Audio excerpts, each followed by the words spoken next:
Friends, നമ്മുടെ ഈ special പ്ലേറ്റിനകത്തുള്ള എന്തൊക്കെയാണ് നിങ്ങൾക്ക് അറിയണ്ടേ?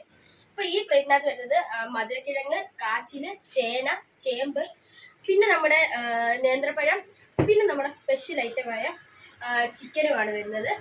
അപ്പം നമുക്കിത് കഴിച്ചു നോക്കാം. ഒന്നും പറയാനില്ല, ഇഡ്ഡലിയും ചിക്കൻ ഫ്രൈ. നല്ല ചിക്കൻ ഫ്രൈ വെച്ചിട്ട് കുറേ ഇപ്പൊ ഞാൻ ഇഡ്ഡലിയും ചിക്കൻ ഫ്രൈ കഴിക്കാൻ പോകുന്നത്. പുഴുക്കിന്റെ കൂടെ എല്ലാരും വിചാരിക്കും ചിക്കൻ ഫ്രൈ സെറ്റ് ആവുന്നത്, പക്ഷെ ഈ ചിക്കൻ ഫ്രൈ അത് വേറെ ലെവലാണ്. ഈ പുഴുക്കിന്റെ കൂടെ ഒരു കിടിലൻ കോമ്പിനേഷൻ. ഇത് കഴിക്കണമെന്ന് നിങ്ങളുടെ സ്പോട്ട് നമ്മുടെ കൊല്ലം ജില്ലയിലെ കുളത്തൂപ്പുഴ ചന്ദനക്കാവ് പള്ളിക്ക് സമീപമാണ് നമ്മുടെ ഈ കിളിപോയി കട വന്നിരിക്കുന്നത്. വളരെ എളുപ്പം തന്നെ ഇവിടെ വന്നാൽ മാത്രമേ നമുക്ക് എന്ത് കഴിക്കാൻ പറ്റൂ? പുഴുക്കൈറ്റം നല്ല വെറൈറ്റി ചിക്കൻ ഫ്രൈ ആയിട്ട് കഴിക്കാൻ പറ്റും.